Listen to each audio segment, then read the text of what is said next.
This is a download from the BBC.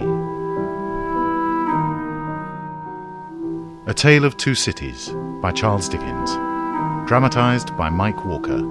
With Robert Lindsay as Dickens. Episode 3. Two Promises. Jerry Cruncher's out. Under a quarter moon. He carries a crowbar and rope wound around his body. He walks like a man up to no good at all. Natty Cruncher's out.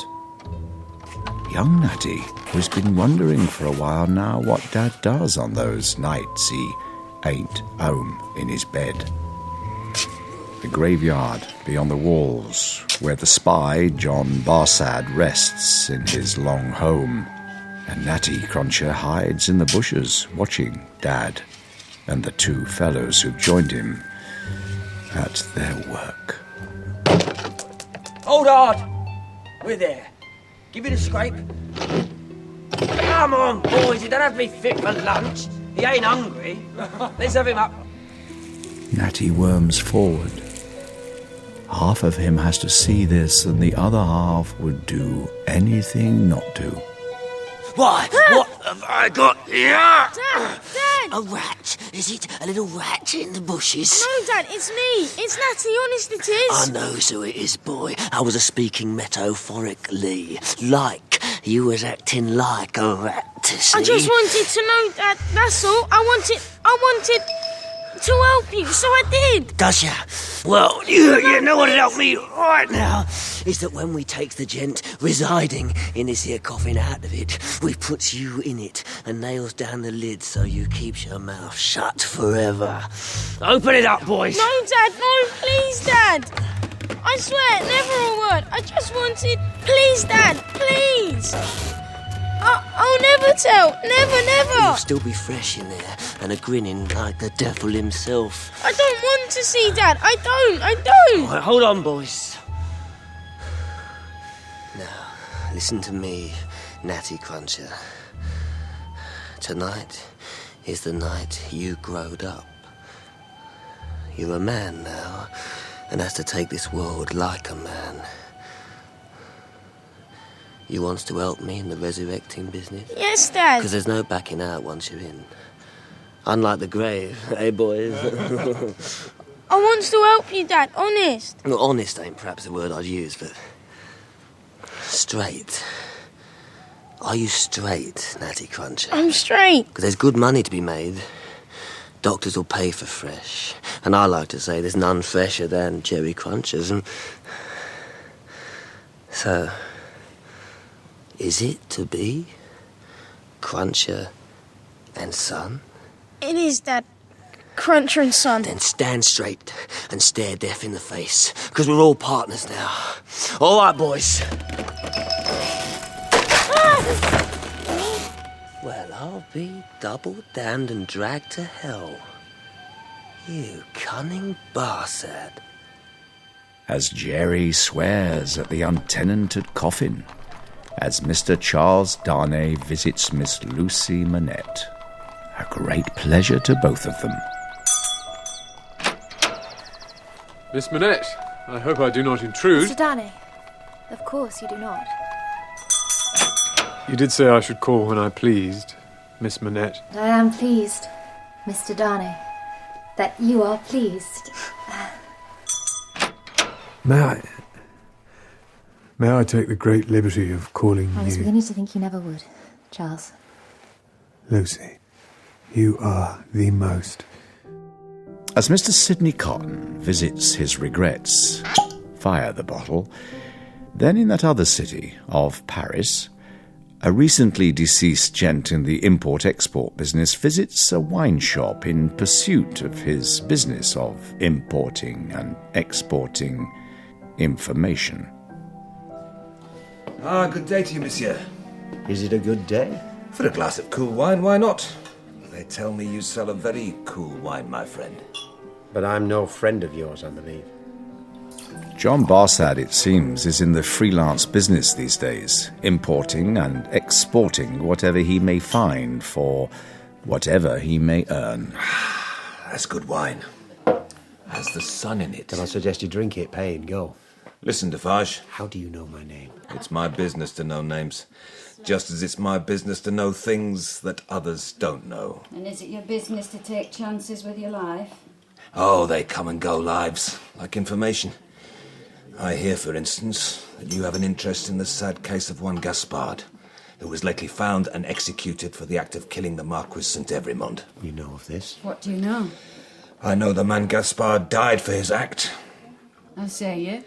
I say he acted as a father might act when such a crime was committed by such a man as St. Evremond. Words are cheap. That is true. You are a philosopher.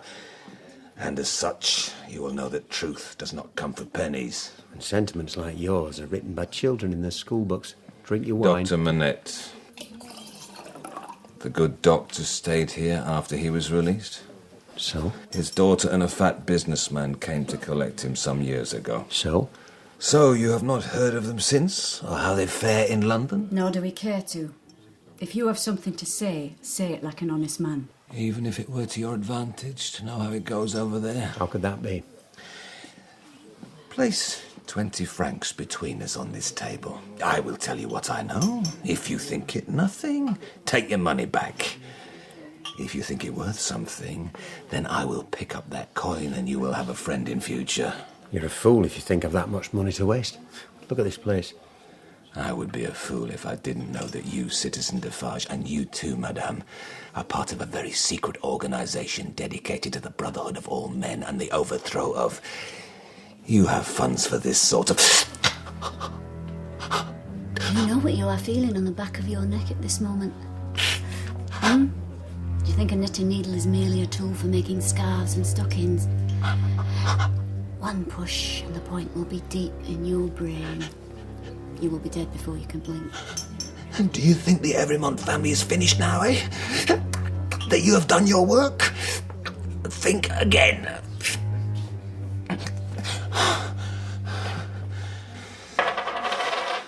There is another. No. A nephew. He lives in England, works as a teacher of languages. He goes under the name of Darnay. Oh, and he is every bit as arrogant and cold and cunning as his uncle. And he is courting, I hear, the lovely daughter of an old friend of yours, Dr. Manette. What? Hardly credible, is it, that even a St. Evremond would have the gall to pay court to the daughter of a man his family imprisoned for 20 years? Darnay. Charles Darnay. It seems their crimes live on. The money is yours. Good day. Revenge. 20 francs and confirmation that Defarge really is a part of a conspiracy. A good day indeed for the import-export business. And his information is not wrong. As time passes, hearts grow fonder. And there is a boating party on the Thames. Charles, you were never meant to be a sailor. Nonsense! Oh,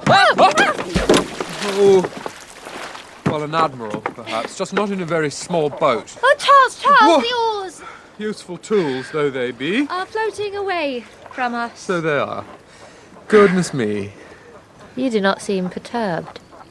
I have no doubt our friends will come to our aid. I believe I see Miss Pross leaping onto a boat with Mr. Lorry, poor soul, even now. And meanwhile, Lucy, Yes, Charles.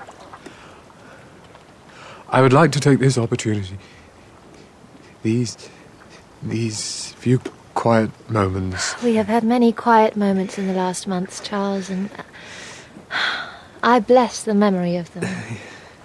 They have meant your visits, our time together. Yeah, they have meant a lot to me too, Lucy. Ever since... Oh, it's a terrible way to begin a thing with ever since. Ever since that first day I saw you on the ship from France, and then in that dreadful courtroom, seeing you there... Yes, seeing you there was... I remember how I felt when they were questioning me, and that dreadful spy who lied and lied. Then I remember... Lucy, this is my speech, if you don't mind. Of course not. Please, go on.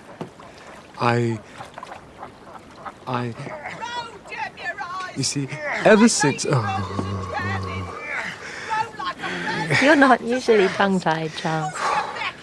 Why, I remember when you started visiting after the trial, we could hardly stop you talking.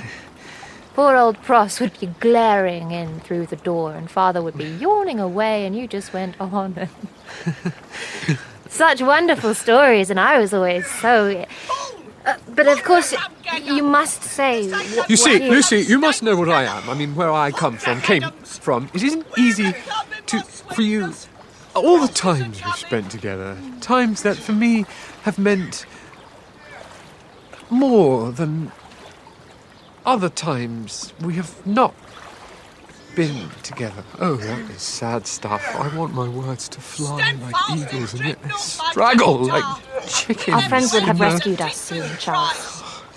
What I'm trying to say, Lucy, I'm in my way. No, in any way, I have.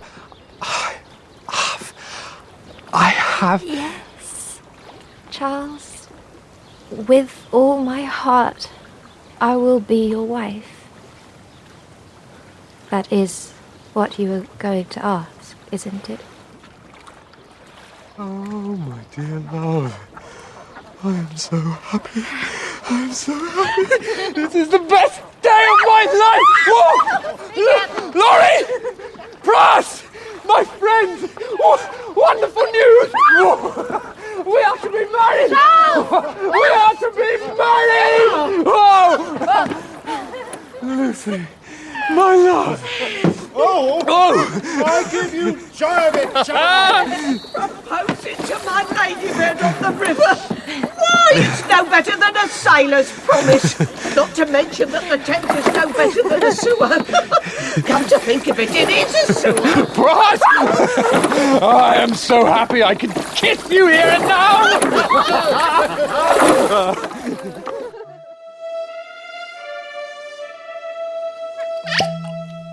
The news is published, the bans are read, and of course, noticed by those who have reason to notice. In a shabby room in the temple, a once promising lawyer peers into the mirror of his glass. My witness, I believe. Splendid. Now, Mr. Carton. I am at your service. Indeed, sir. I believe you're at the service of any man who can provide a bottle. There are worse things to work for, and better. Mr. Carton, 3 months ago, on hearing an article of news, I believe you took steps to ensure that certain events did not, as a consequence, occur. Am I right? I did my best to ensure Stryver didn't deliver his offer of marriage to Miss Manette, yes. Why? I thought it an unsuitable offer. For him or for her? For her, of course. Thank you. Now, I believe, Mr. Carton, you have gone on record a number of times as maintaining you do not give a damn for anything at all on this earth. Is that so? Answer clearly so the jury can hear. I have. Then why? I beg your pardon. Why did you care what was suitable for Miss Manette? Come, sir. The question is clear enough. Surely, for a man of your supposed ability. Here we come to it at last. Stryver is... We are not talking about Mr. Stryver. We are talking about Lucy Manette. I did not. She is a golden-haired doll. Did you not call her once? I ask you again. Why do you care? Because she is worth something. Even you must be able to see that. Laurie, the businessman, cares about profit and loss, ledgers, but she's changed him. And Mr. Laurie has a connection with her father, Dr. Manette. You do not. You merely happen to look almost exactly like the man she's going to marry. Stop it. That's enough. This is a court of law. It's no place for stop it, that's enough. Here, sir, our job is to come at the truth. Root it out wherever it hides. Now, you say she changes people. Do you not mean she changed you? Clearly, please. He pauses for a long moment, then... Yes, I do. Do you not mean she made you care about her? Yes, I do. So you have feelings for her? Yes, I do. Would the witness go as far as to admit that he loves her? Yes, I do. And does the witness have any idea how ridiculous a spectacle he is making of himself? Yes, I do.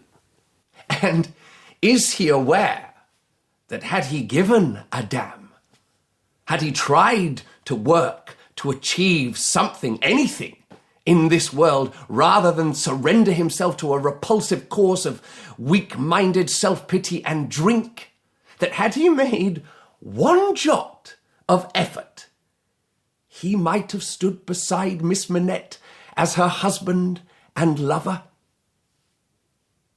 Do you have anything at all to say, Mr. Carton? Anything? Nothing? Then it is nothing.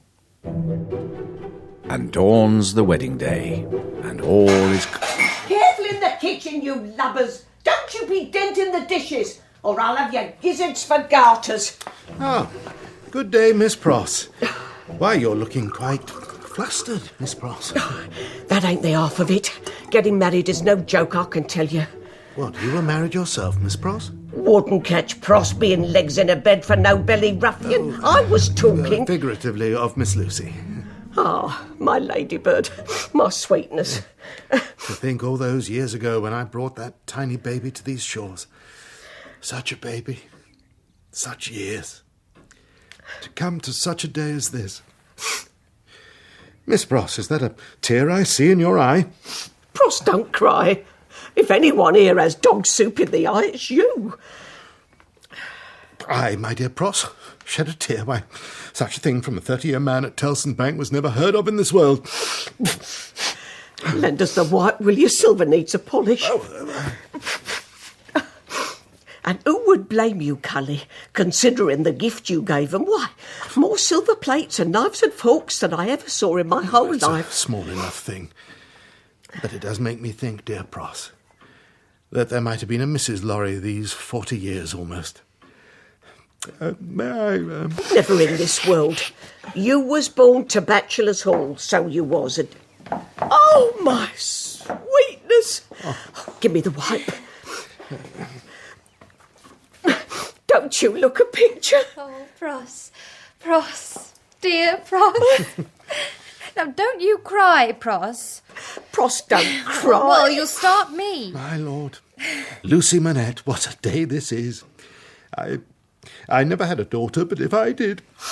You have better. You have me. And I shall always... Hold the waterfall, sweetness. You don't want a damp corsage, now do you? Here, have a blow on this. Yes. Yes, indeed. But some tears are worth shedding. True, my dear.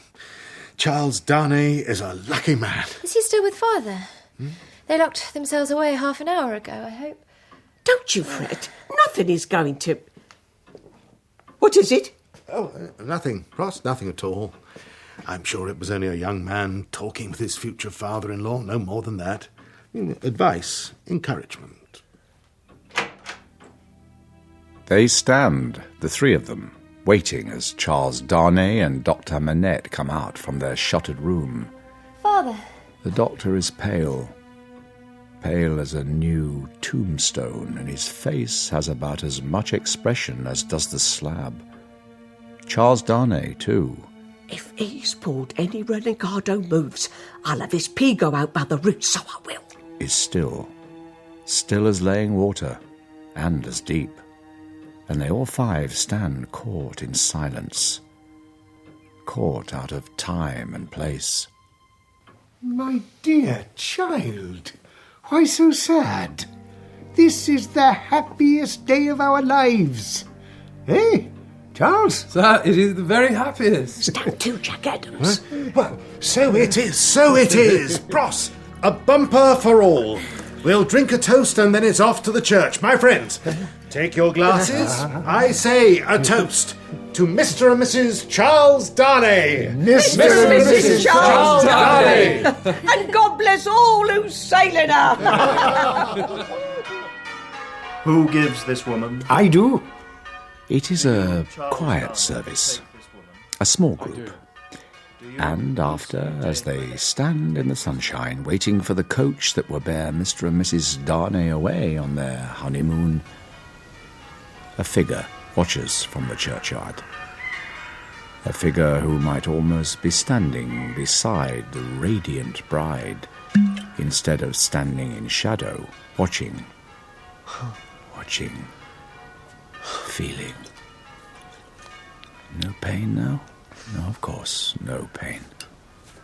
For he cares not one damn for anything in this old, cold world of ours. Father, be well. Be safe. I love you. Go, my dears. Go and be happy. God bless you, Ladybird. Goodbye, sir. Goodbye, Laurie. Cross. Take care of the doctor. God bless you both. Well, they're fairly away now. Aye. First stop, Fumbler's Hall. Here, what about the doctor then? What are you saying, Pross? You got ogles in your head. After he come out of that room, he was looking just about like the mopus he was when he come out that room in France. And he ain't looking much better now. I was always concerned at the effect the marriage might have on him, but there's something else here. Aye. Something Mr. Charles Crapo said to him in that room. Something that changed him. Manette, my friend, do you go home with Pross, and I will call by later. We'll have supper, eh? Two old fellows together. I must go by the bank first. Some business. Yes, yes, of course, my friend. Why not? We'll have supper. Yes. He's got the collie models, Cully, so don't you be long about it neither. Trust me, I will not. And let us hope. Let us hope.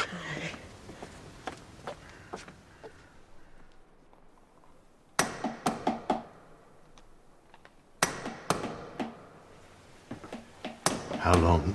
Since we come back. He went up to the attic, I waits down here and... 4 hours. Give or take. God help us. I wish we'd thrown the bloody bench and the tools out too, Cully. Have you been in? Of course I've been in. Does he know you? What he knows right now, apart from bloody shoes, ain't no more than 3 skips of a louse. Nothing. Are you sure, Pross? You think I'd lie with the lad here about that? Oh, of course not. I'm sorry. Pross, no one must know. Especially not Lucy and Charles. I'm no gooseberry. Not a word I'll say. Keep him close, right? And pray he comes out of it before they come home. You reckon he will? We can only wait. And pray that he does.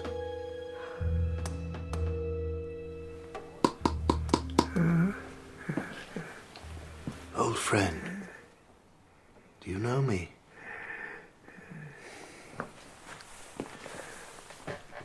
Look at me.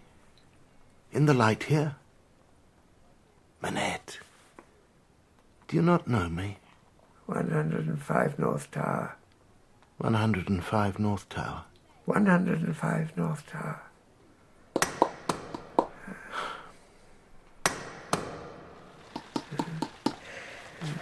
Come along now. You must eat something. Can't be making them shoes without you eat something. It is a young lady's walking shoe. I should have finished it long ago. Then you'll need your soup, won't you? So be a good gentleman and let Pross spoon it in.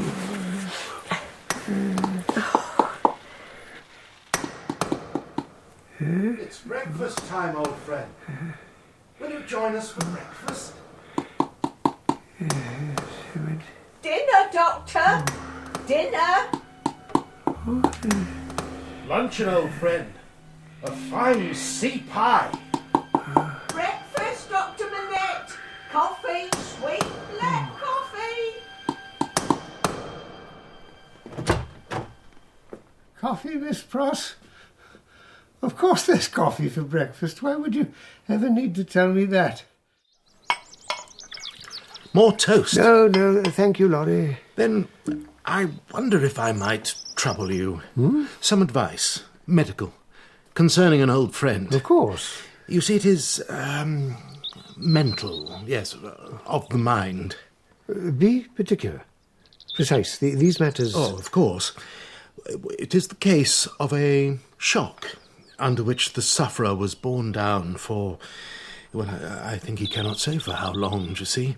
A shock from which he recovered by and by over some months. Again, I am not certain how much he is aware, only that at a certain point, there he was again, so to speak, his intelligence questing again as once it did.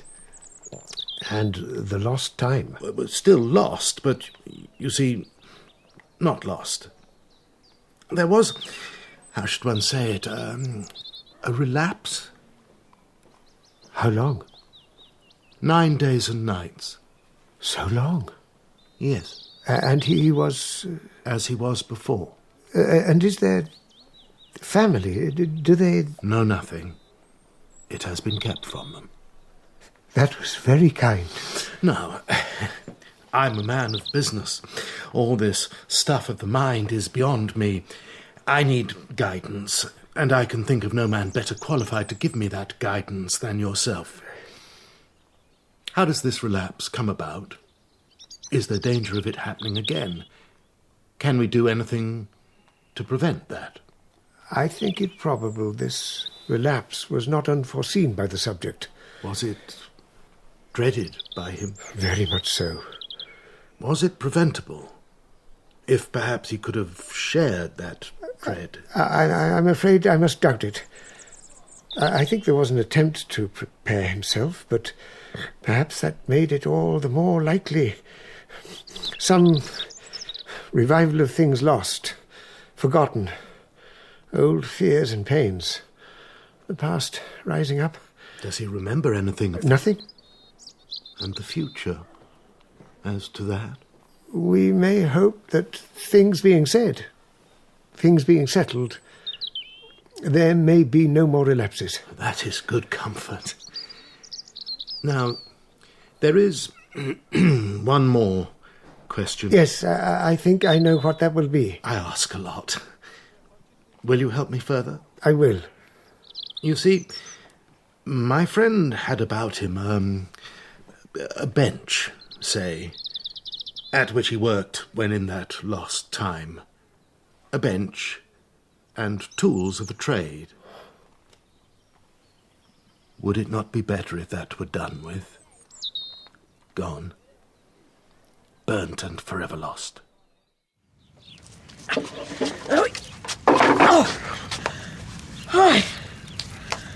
Aye, there it goes. And may it all be used up down to the squeak, as my brother would say. I thought your brothers were... Other brother. This one's a pork butcher. Did you... his tools? I gave them to a deserving cause. Don't you fret on it. It is a good thing, isn't it? Right now he's looking down as a jib cat. I think it's the only thing, Pross. And I hope it may save him. Sparks rise in the gathering gloom of night, bright, dancing, dangerous sparks from the shoemaker's bench. Sparks that carry the imprint of many a shoe made painstakingly upon this wood over many a year. Sparks that carry and fly in the darkness, carry and ignite in other places in times to come. A street, perhaps, in Paris. Quiet? Empty? Is everyone in the wine shop drinking after a hard day's work, or is something else afoot?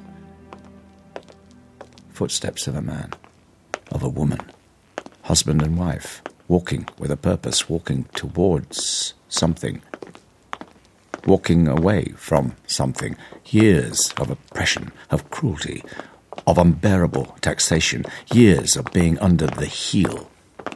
Now they are walking. 2 more, and 2 more, walking towards something. A symbol of all that has weighed down on them these centuries, towards a prison. A great dull stone face closed against the world of light and life.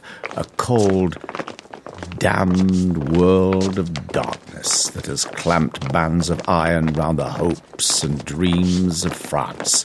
But not this night. This night, as more and more walk with their torches held high, lights streams out upon this vast organ of undiscriminating pain and punishment. Men, women, children, dozens, hundreds, now thousands walking, serious intent on serious business, ready to tear the dark, secret heart of the old order apart with their own bare hands. Friends! Citizens! Shall we die like sheep bleating for mercy, where there is no mercy, only the knife? I tell you, the hour is come. The hour when we shall face those who oppress us. Before us, there is only death or freedom. This is our time, citizens. I say, to arms! Citizens, to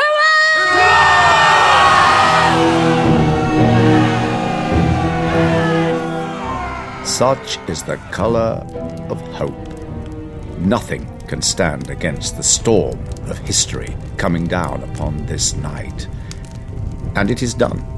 And what seemed so solid was no more than the parchment upon which a hand might inscribe liberty, equality, brotherhood. You work here? You a warder? Yes. 105, North Tower. I don't understand. Cell number 105 in the North Tower. It is quite clear, is it not? Yes. Yes, citizen. Yes. Then take us there, citizen. Of course. Come. Oh, I don't know, Therese. Should we be wasting our time with this? There are more important things to be done. I hear they found the magistrate, Foulon. He told the starving to eat grass. Now he will answer for it. He'll hang. They'll all hang. I want to be there to see his face. Our comrades will do the job. The vengeance. That woman has been waiting as long as we have, as long as France for a time. They will not escape. But this one may if we do not act. This one in particular? You have to ask. No, but I'm concerned, Therese. What we're doing is about far more than us. It's about strength, equality and justice. Up here, citizens. And do all of these not begin in the unjust suffering of one? Defarge, if everything we are doing here is not about you and me and our children and brothers and sisters and fathers and mothers and friends, then it is about nothing. Look at me. Look into my face. Remember the girl you found. Remember what she had seen and suffered. Remember the old man, your friend. Remember what he had seen and suffered. Is that to be given away for a slogan? Citizens, we are almost there. Please.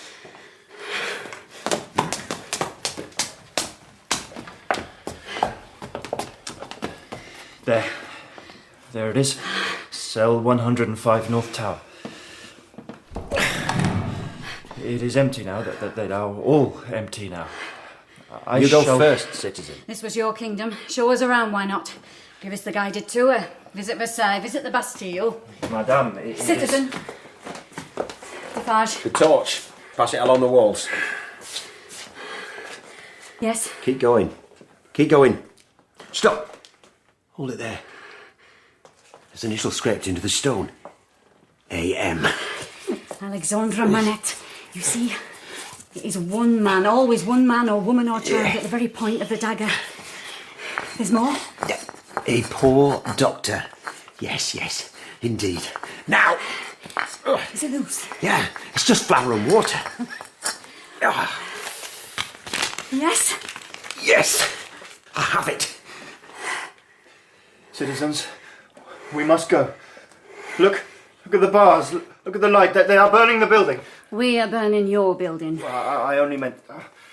I work here, that is all, for my family. You work here, that is all. Surely that is far from all. You shut the doors, you turned the locks. It would have been another if it had not been I, citizen. Then it would have been another's lot to die, citizen. No. Please, you can't. Citizen, tell her it is wrong. I am just a man, like you. And yet you were well fed and well dressed. Why, man, you have a shine to you like a porker led to market. You have children? 3. A boy of 12, 2 girls of 9. Oh, the pride of my life, citizen. Are they beautiful, your children, citizen? So beautiful. Are they well fed, your children? Well dressed? Do they learn their letters and their numbers? Do they go out with papa and mamma to see the sights?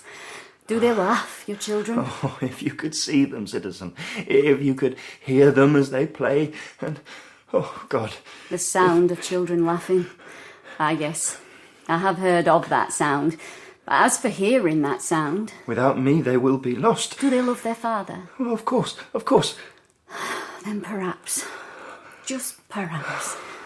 God bless you, citizen. They will feel for a moment the pain the people have felt forever. You cannot...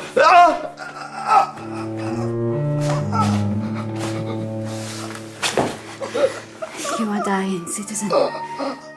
Nothing can stop the blood now. You see how it catches the torchlight? You will never see your children again in this world. God, help me! And there is only one world, citizen, and that world is this. And in this world's tomorrow, I shall be certain to find out where you live. No. And pay your little lambs a visit. And believe me...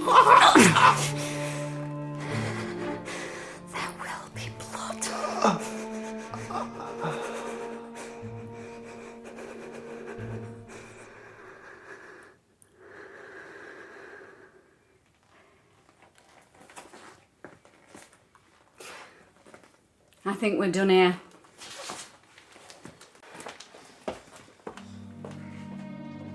And yet men and women must sleep and eat and go to their homes and sit and talk amongst themselves. Poor suppers, perhaps, and poor homes.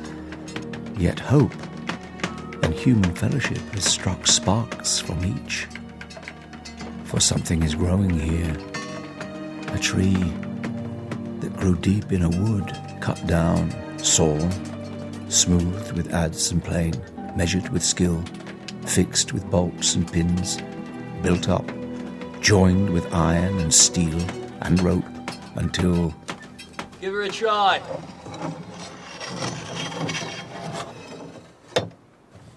Let her go! Let her go. That's it then. She goes. I'll lay the guillotine. And in the wine shop... It has come at last. Almost. It is almost here. In London, life goes on sweetly for the newly married couple. It is almost as if nothing could disturb the balance of their days. Except perhaps the footsteps of the future. The other lives that will they, rush down upon their tranquil times. Sweetness, there's a fella downstairs wants to see you. Someone we know, Pros? In a manner of speaking. The Luppy from the Bailey. Pros? Fella was half seas over, that fella. The ensign bearer. Oh, Mr. Carton. I wish you'd say what you mean at once, Pros. Is he... Looks straight as a butterbag to me.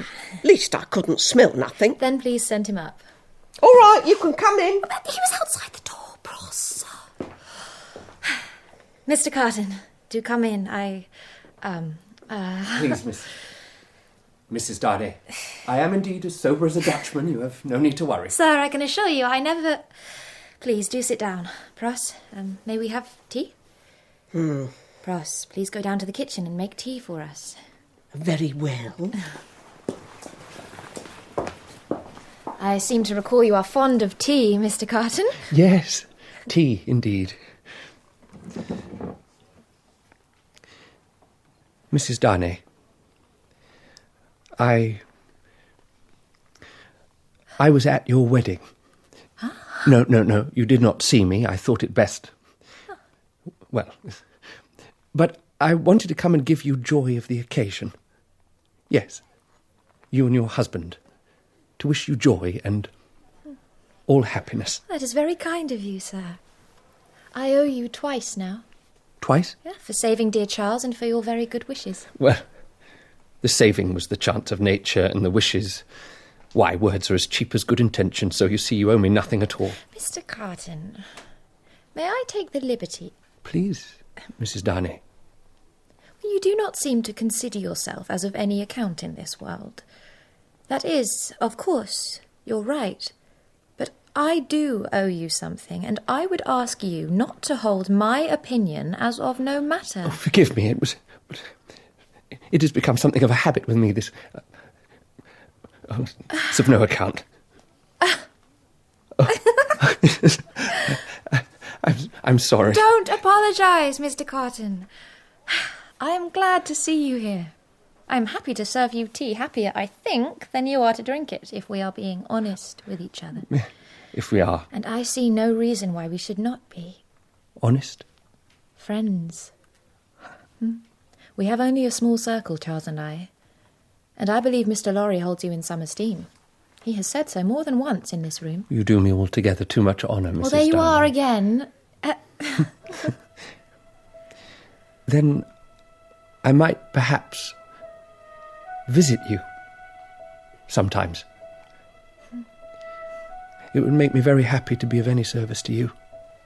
At any time. Yes, if... Well, you could feel you might call on me. Yes, that would... If it is not too absurd. Of course it is not. Then I shall detain you no longer, Mrs. Darnay. You have made me feel that perhaps I may, one day, be of some account, or at least some use in this world after all. But now... Tea is served. I really must... I didn't go to the trouble of making this dish of tea for Greenbag here to lay his legs round his neck and scalp. You see, now you are truly a friend of the house, Mr. Carton. Pross likes you. Does she? Do I, sweetness? So you simply must have a cup of tea. Mrs. Darnay, it will be a great pleasure. Lucy! Lucy, my love. I have received... Oh, I did not know you had a guest. Charles, you remember Mr. Carton? Yes, hello, Carton. Mr. Darnay, I came to offer you joy of your wedding. Thank you, sir, but if you will excuse me, important family matters intervene. Of course, I will not intrude. Mrs. Darnay. What about my tea? It ain't dog's water, you know. There's expensive leaves in. I'll see him out. Come on, Cuddy. What is it, Charles? From France. A letter, my uncle's old steward. He was left in charge of the estate. But you refused to take any part of your inheritance. I did, but Gabelle is in trouble with the revolutionary court. But it is France. He begs for my help, Lucy. I cannot refuse. But what can you do, my love? I can go to him. I must go to him. Oh. Shh.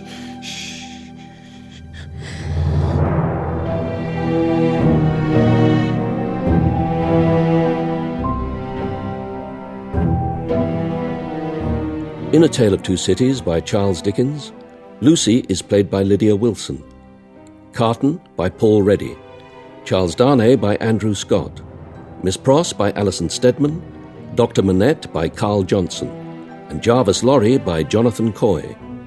Defarge is James Lely, Madame Defarge, Tracy Wiles, Jerry, Carl Prekop, Natty, Daniel Cooper, and Barsad, Gerard McDermott.